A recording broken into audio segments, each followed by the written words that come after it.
earlier going to be picked up for RRQ. Sana on the line. More AoE, much more going in control-wise for the team of FANATIC ONIC PH right now. Yeah, Vexana is basically the only real mid option ONIC has left over since Loi was banned out, and Aurora isn't actually very good at dealing with heroes like Cho and Xborg, so having that Terrified maybe handle the Hilda diving on top of you makes a bit more sense, and with the Edith set up, there's good damage potential overall on the side of FANATIC ONIC. RRQ HOSHI going to give Skylar his classic claw though, so they are leaning more into late game scaling and just expecting the pressure and hold the early stages with the Hilda and Export.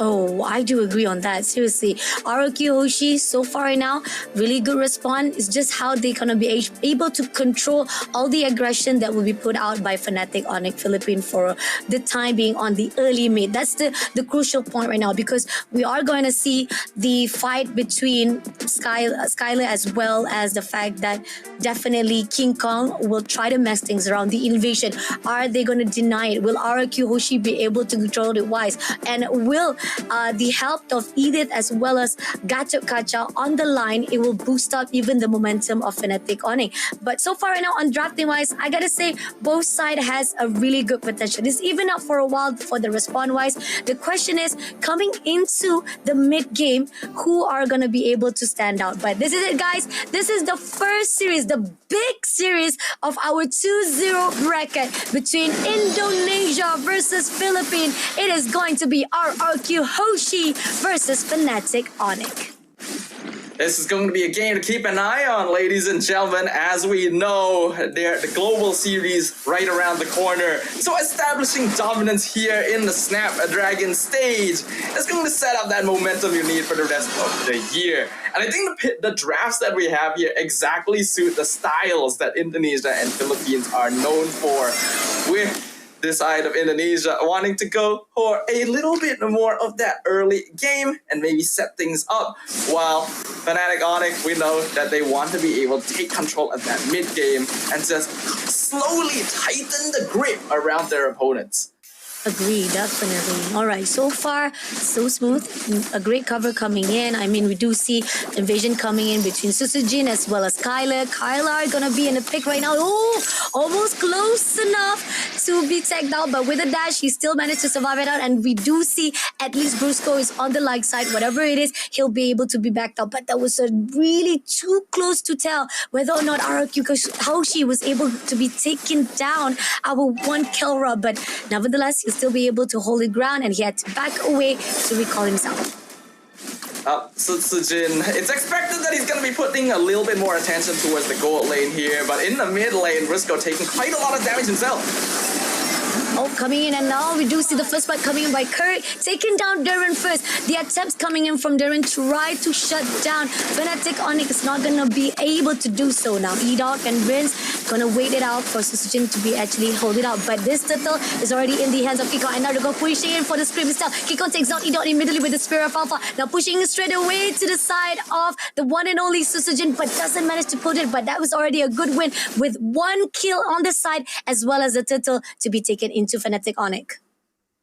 It is very much expected that FANATIC ONIC should control the early game with an Alpha, Edith, and Gatot Kacha. It's a lot easier for them to take control of objectives, and they just have generally more damage compared to RRQ HOSHI. For RRQ, they gotta hold the early game and focus on giving as much farm to Rins and Skylar as possible, with the Claude being the more obvious. That's why you're going to see a little bit more ganking towards the gold lane to make sure that Claude wins out against the Harif, because usually Harif is the winner here in this 1v1 lane matchup. Oh, that's totally agree. And here on out, we do see a 1v1 matchup coming in from Kurt as well as Darren. Airborne comes through, and now Kurt's trying to do it damage as much as he could. But I mean, you're talking about fighting off with Darren. I mean, a lot of the mobility-wise, survival and sustainability coming in from him. It's not going to be easy. Attempts coming in from the side of Kurt himself, but he's still not giving up. But he's got to be careful along the side of RRQ. It's going to be Susujin is just overlooking, and it seems that King Kong gets the input as well, and they will deny it as well. Now, Rince moving away as quickly as possible before being tagged out.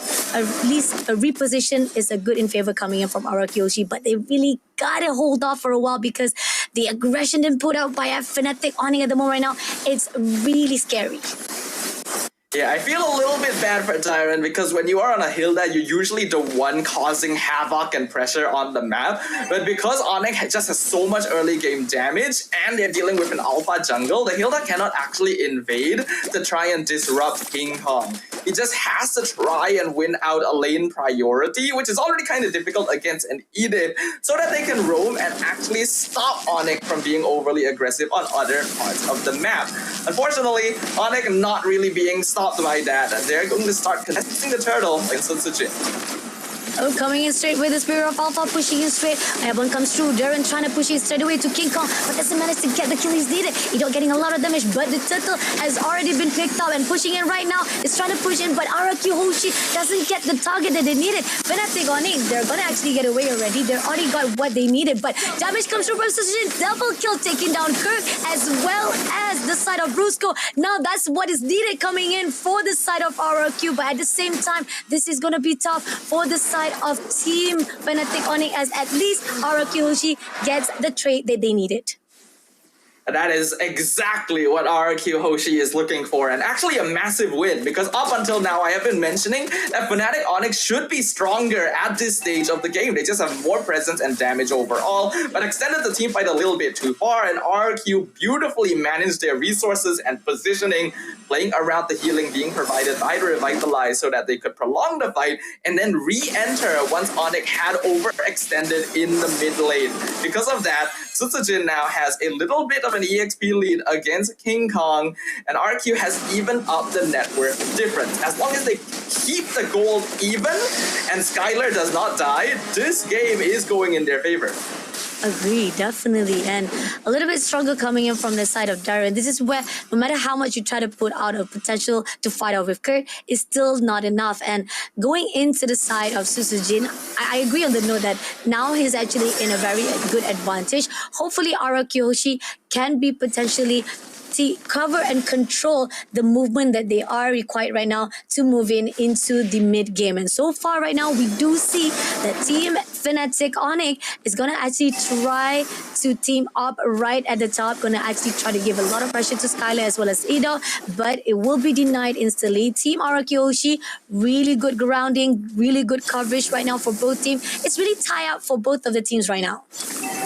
Yeah, like we mentioned, gold lane going to get a lot of attention because if ONIC can unlock Kelra and have him start gaining gold from assists, it accelerates their snowball so much further while stopping Skylar. But RQ not letting that happen. Oh, they're not letting it happen as well. They're contesting for the turtle as well. Darren coming in for the push of Brusco. Susushin takes down and gets the turtle instead. But at the moment right now, they will be trying to go in for the skirmish. Not done yet. Going in for the push to the side of Riz. Riz had to pull away with Susushin having so much damage to put out. They had to reposition, but it's a good move. Skylar almost been tagged out. Now Darren coming in for the backline. Dead managed to take down. This is Zaman Post coming through, and Rin takes down Kilra immediately. Now pushing on straight. Darren doesn't have much damage, and they had to pull away. A really good win, but Super Frizz comes along with the trade, and King Kong shuts down Sujin immediately with what cost they have. Even though getting the turtle is a 2 trades coming in from the side of FANATIC ONIC, but Jiren, he seems like Kurt trying to get as much as kill as possible. He wants to go in for the push, but still, it was a good cause. They still managed to pull away without any casualty, but the trade is still the same for FANATIC ONIC as well as Philippine.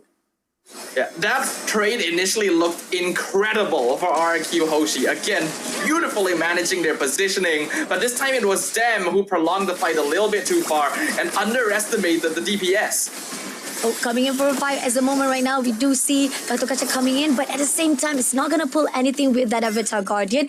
Team FANATIC ONIC will be able to pull away for those fight, even despite the fact that RRQ HOSHI was not been pulled in. But at the same time, RRQ HOSHI, great position, great respawn-wise. So far, they know how to actually have a really good space between FANATIC ONIC, and that's what is needed.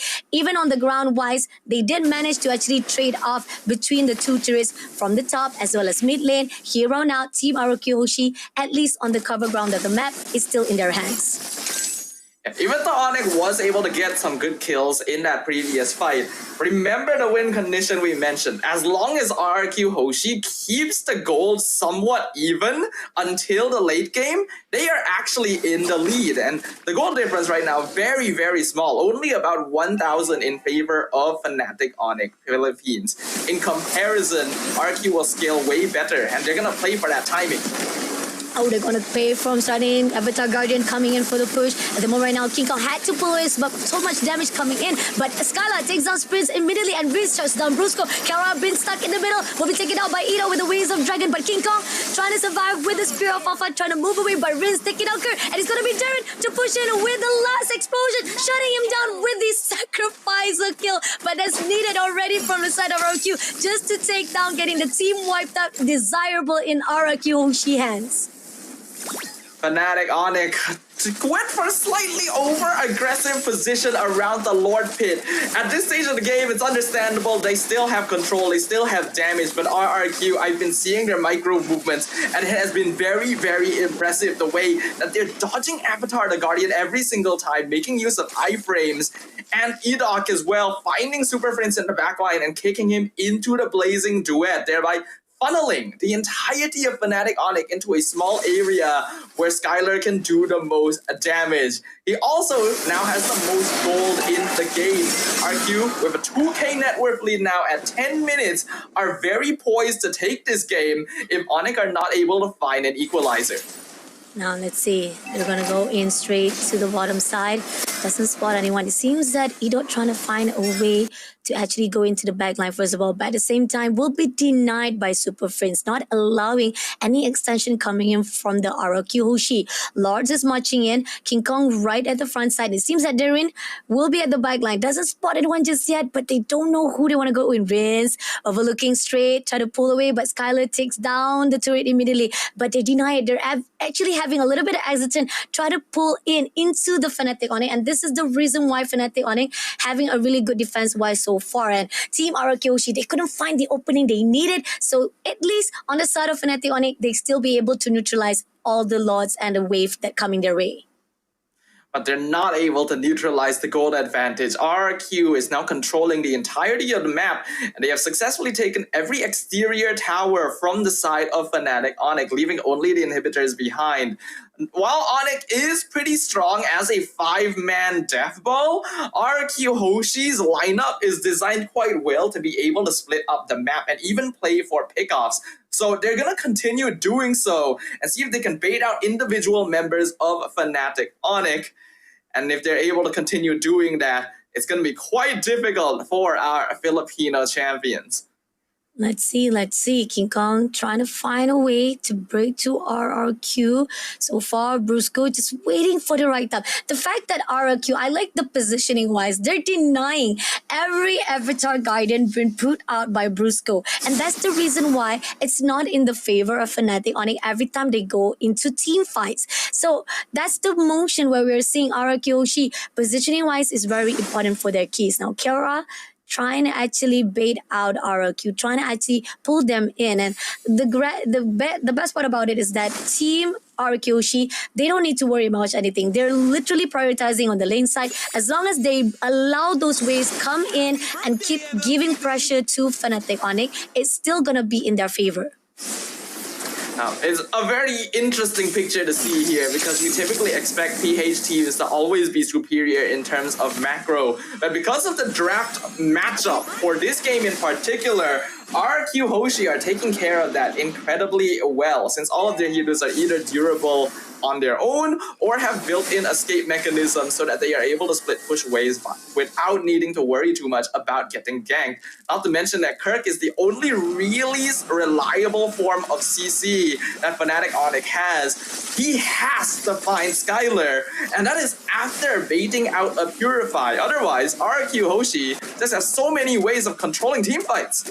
Oh, going in straight for the Waves of Dragon, taking down Kikong. So much damage put out. Spear of Alpha pushing in, try to give as much pressure, but it's not going to do anything as they push into Brusco instead. Getting double kill from the Rise of Rings. But at the same time, Reese is a little bit overextension, had to be shut down by Kara with the Zaman Force. But at the same time, right here, we do see Susujin going to go in for all the burst that is required, but it's not going to be enough. That trade's coming in 2-2-1, and they're going to push it all out to the side of Kurt, as well as going into Kara, immediately shutting him down and going in with the power of wilderness. A little bit overextension to the side of Duran, but Kurt still survive it out. Prince takes down Edot immediately. This Lord is smashing in. A really good overextension has given that advantage to the side of FANATIC ONIC. But at the same time, Susujin overlooking to the side of Prince, but here on now Kurt picks him up immediately, and Susujin had to back away, having so much damage, and in the end, the Lord, a little bit those overextension is giving those potential to FANATIC ONIC to reverse this back, the effect into RRQ HOSHI. I really like the decision that was made by RRQ to just rush in and try to take out the remaining members so that they could end the game with the Lord. Unfortunately, they went a little bit too far, and Kirk was luckily able to survive with a tiny bit of HP, because if the Eda had gone down, RRQ would have definitely ended the game right there and then.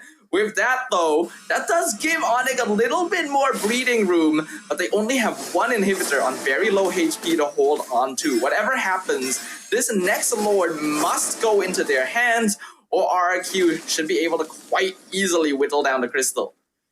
Right, 81 seconds to go for the Lord. Is either they will try to actually push those team fights, or will they actually try to go in for the team fights along that Lord lane? But here on out, E-Dog is just trying to overlook. He will try to find a way to actually pick it up. Rinse, a little bit overextension will be denied by Super Friends, and not only that, they're pushing it straight away, giving a lot of damage. They're going to actually push on for that last turret immediately, but not going to be doing it a lot of favor, but just need one more push. Will be denied instantly by FANATIC. Just one more hit could have actually got that turret, but in the end, FANATIC still giving a lot of pressure, not allowing RRQ HOSHI to even come in.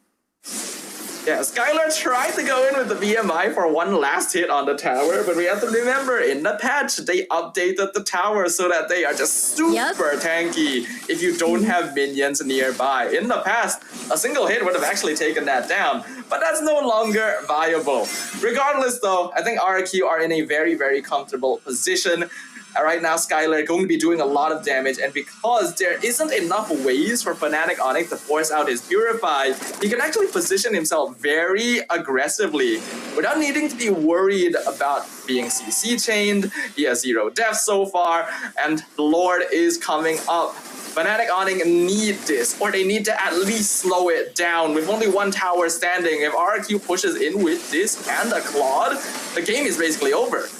It is coming in right now. We do see King Kong trying to push into Duran, but at the same time, a little bit overextension coming to Edo with the Waves of Dragon. Didn't pick up anyone, but Skylar will be able to take down Kurt first of all, and getting double kill to the side of Brusco. Susujin take down Killer immediately, and King Kong, the overextension that was done by the side of FANATIC ONIC, will be punished from RRQ HOSHI, and unfortunately, they will go in straight into the grounds of this side. Despite the fact Duran had to be sacrificed, but it's already a done deal for the side of Team RRQ HOSHI. They will be able to get this first game in the hands of Indonesia. An unexpected result, but one that we already considered as a possibility. Both of these teams are very powerful contenders, and this is just a space for them to show how well they have adjusted after their respective performances in their MPL. RRQ HOSHI, while their lineup is a little weaker in the early game, they were